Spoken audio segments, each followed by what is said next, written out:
अस्सलामुअलैकुम। INA news के साथ मैं हुरबाबक। सबसे पहले न्यूज हेडलाइंस। नून लीग के एमपीए बिलाल यासीन पर फायरिंग करने वाले दोनों शूटर्स गिरफ्तार। मुस्लिम लीग नून के मेंबर पंजाब असेंबली बिलाल यासीन पर फायरिंग करने वाले दोनों शूटर्स को लाहौर से गिरफ्तार कर लिया गया। तर्जुमान पंजाब पुलिस के मुताबिक मुलजिमान को गिरफ्तार करने के लिए पुलिस की 16 टीमें तश्कील दी थी। रात गए सीआईए पुलिस ने 10 मुख्तलिफ मकामात पर छापे मारे।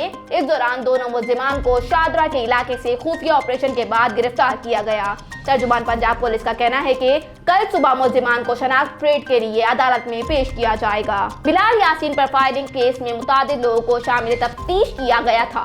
सहूलतकार साजिद और फकर आलम असलहा डीलर को भी गिरफ्तार किया गया है। कराची में डकैती की 2 वारदातों में लाखों रुपए लूट लिए गए। मुजाहिमत पर शहरी कत्ल। कराची में डकैती की सिर्फ 2 वारदातों में डाकू 1 करोड़ 16 लाख रुपए से जायद की रकम और 73 लाख रुपए के चेक्स और मोबाइल फोन लूट कर फरार हो गए, जबकि मुजाहिमत पर एक शहरी को भी कत्ल कर दिया गया। पहली वारदात कराची के इलाके सदर में अब्दुल्ला हारून रोड पर मोबाइल फोन कंपनी के दफ्तर में हुई, जिसमें मुलजिमान ने अतिया के जोर पर कैश काउंटर से 40 लाख रुपए की नकद रकम, 73 लाख रुपए के चेक्स और मोबाइल फोन छीने और फरार हो गए। वारदात की सीसीटीवी फुटेज में देखा जा सकता है कि मुलजिमान मोबाइल फोन कंपनी के दफ्तर में मास्क लगाकर दाखिल हुए और असलहे के जोर पर हमले को यरगमाल बनाया। रकम, चेक और मोबाइल फोन थैले में भरे और फरार हो गए। वारदात का मुकदमा प्रेडी थाने में दर्ज कर लिया गया है। ताहम ताहाल कोई गिरफ्तारी अमल में नहीं आ सकी है। दूसरी जानिब क्लिफ्टन शॉल सर्कल अंडरपास के करीब डकैती मुजाहिमत पर फायरिंग करके एक शख्स को कत्ल कर दिया गया।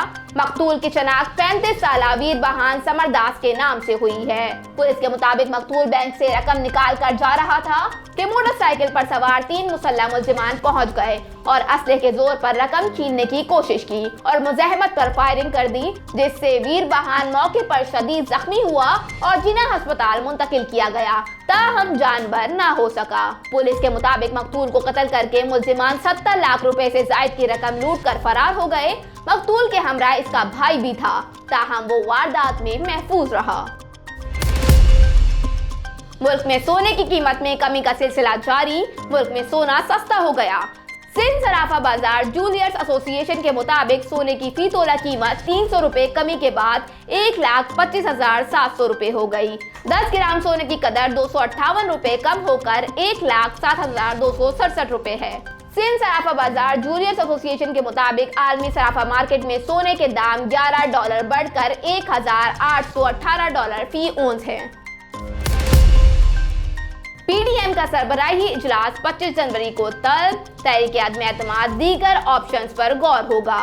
हुकूमत मुखालिफ अपोजिशन इत्तेहाद पाकिस्तान डेमोक्रेटिक मूवमेंट फिर से मुतहरिक हो गई और इस्लामाबाद में तहरीक के 2 अहम रहनुमाओं मौलाना फजल रहमान और शहबाज शरीफ की मुलाकात हुई है। दोनों रहनुमाओं ने मुलाकात के बाद मुश्तरका प्रेस कॉन्फ्रेंस भी की। इस मौके पर पहले गुफ्तगू करते हुए शहबाज शरीफ ने कहा कि पाकिस्तान की 74 साल तारीख में इससे ज्यादा नाअहल हुकूमत नहीं देखी। वक्त आ गया है कि हुकूमत से छुटकारा हासिल करने के लिए हर आईनी कानूनी रास्ता इख्तियार किया जाए। उन्होंने बताया कि पीडीएम के 25 जनवरी को होने वाले सरबराही इजलास में हुकूमत के खिलाफ तहरीक अदम एतमाद लाने समेत तमाम ऑप्शंस पर गौर किया जाएगा। इस हुकूमत को फौरी तौर पर रुखसत करने के लिए भी बात कर रहे हैं। इस मौके पर जमीयत उलमा इस्लाम के सरबराह मौलाना फजल रहमान ने कहा कि 23 मार्च को होने वाला महंगाई मार्च इनकलाबी कदम होगा। हुकूमत के इत्तेहादियों से भी अपील है कि वो भी सोचें कि ये हुकूमत क्या कर रही है। इस्लामाबाद हाई कोर्ट ने राना शमीम की बहू, पोते और पोती की दरख्वास्त मुस्तरद कर दी। इस्लामाबाद हाई कोर्ट ने supreme appellate court Gilgit Baltistan के साबिक चीफ जज राना शमीम की बहू, पोते और पोती की दरख्वास्त मुस्तरद कर दी। इस्लामाबाद हाई कोर्ट में दरख्वास्त राना शमीम की किरदार कशी रोकने के लिए दायर की गई थी, जिसमें 4 पीटीआई रहनुमाओं की नाअहली की भी इस्तदा की गई थी। अदालत ने दरख्वास्त मुस्तरद करते हुए फैसले में कहा कि दरख्वास्त में उठाए गए नकात हद तक इज्जत से मुताल्लिक हैं। फैसले में कहा गया है कि राना शमीम खुद इन बुनियादों पर दरख्वास्त गुजार नहीं बने। दरख्वास्त दायर करने वाले मुतासरा फरीकीन नहीं हैं। रोजनामा मेरा मुल्क कराची, लाहौर, सरगोदा, इस्लामाबाद से बैक वक्त शाये होने वाला बड़ा अखबार। पाकिस्तान के तमाम छोटे बड़े शहरों और तमाम न्यूज़पेपर स्टॉल पर दस्तयाब। आप आज ही पढ़ें रोजनामा मेरा मुल्क। कौमी असम्बली इजलास के दौरान गैर मुतल्लिका शख्स ऐवान में दाखिल हो गया। कौमी असम्बली इजलास के दौरान गैर मुतल्लिका शख्स असेंबली हॉल में दाखिल हो गया। Panel of chamber Amjad Niazi ने सिक्योरिटी एहलकारों को हिदायत की कि चेक किया जाए कि ये आदमी कौन है। Panel of chair Amjad Niazi ने सिक्योरिटी एहलकारों को हिदायत की कि चेक किया जाए कि ये आदमी कौन है। पैनल ऑफ चेयर ने हुक्म दिया कि सिक्योरिटी इस शख्स को हॉल से बाहर फेंक दे।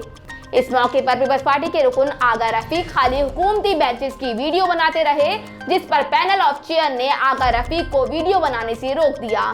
दौरान इजलास कौमी असम्बली के ऐवान में गैर मुतल्लिका शख्स की आमद ने सिक्योरिटी इंतजाम पर सवालिया निशान भी खड़े कर दिए हैं।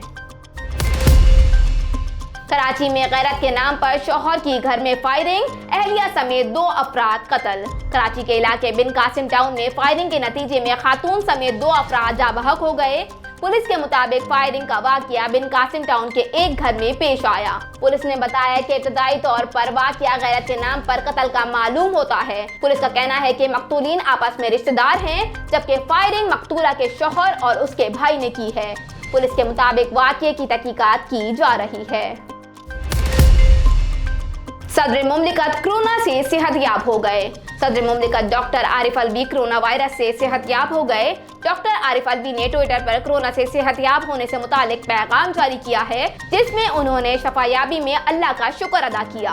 पैगाम में सदर मुमलिकत ने लिखा कि मेरा कोरोना टेस्ट मनफी आया है। अल्हम्दुलिल्लाह आपकी दुआओं से मैं ओमिक्रॉन के असर से बाहर आ गया हूँ। वाज़ेह रहे कि सदर मुमलिकत 6 जनवरी को कोरोना वायरस का शिकार हुए थे। सदर मुमलिकत ने अपने ट्विटर में कहा कि 4-5 दिन से गला खराब था और दौरान कबल चंद घंटों के लिए हल्का बुखार महसूस किया, लेकिन उसके अलावा कोई अलामत जाहिर नहीं हुई। डॉक्टर आरिफ अलवी ने तमाम दोस्तों और अजीजों से वबा से महफूज रहने के लिए एहतियात की अपील की और साथ ही दुआ भी लिखी। और जब मैं बीमार होता हूँ तो वही अल्लाह शिफा देता है। Shahid Afridi national high performance centre आकर माजी की यादों में खो गए। कौमी क्रिकेट टीम के साबिक कप्तान शाहिद आफरीदी तवील अरसे बाद नेशनल हाई परफॉर्मेंस सेंटर आकर माजी की यादों में खो गए। ट्विटर पर नेशनल हाई परफॉर्मेंस सेंटर आकर अपनी तस्वीर शेयर करते हुए साबिक कप्तान शाहिद आफरीदी ने लिखा कि NCA का दौरा करके पुरानी यादें ताज़ा हो गई हैं। यहाँ तवील अरसे बाद आया हूँ, यहाँ आकर पुरानी यादें ताज़ा हो गई हैं। शाहिद आफरीदी ने नेशनल हाई परफॉर्मेंस सेंटर में मौजूद सहूलियात को सराहते हुए कहा कि ऐसी सहूलियात पूरे पाकिस्तान में होनी चाहिए। साबिक कप्तान ने मजीद कहा कि मैंने यहाँ इजाज़त के बगैर ट्रेनिंग सेशन किया है। उम्मीद है कि सब ठीक रहेगा। ख्याल रहे कि नेशनल क्रिकेट एकेडमी को अब नेशनल हाई परफॉर्मेंस सेंटर का नाम दिया जा चुका है। मेकअप कम किया करो, ऐमन खान के मशवरे पर जन्नत मिर्जा का रद्द अमल। पाकिस्तान की टिकटॉक स्टार जन्नत मिर्जा ने अदाकारा ऐमन खान की जानिब से दिए गए मशवरे पर रद्द अमल का इजहार किया। ऐमन खान हाल ही में डायरेक्टर वजाहत रऊफ की डिजिटल शो में शरीक हुई थी, जिस दौरान वजाहत की जानिब से पूछे गए सवाल पर उन्होंने जन्नत मिर्जा को मशवरा दिया था।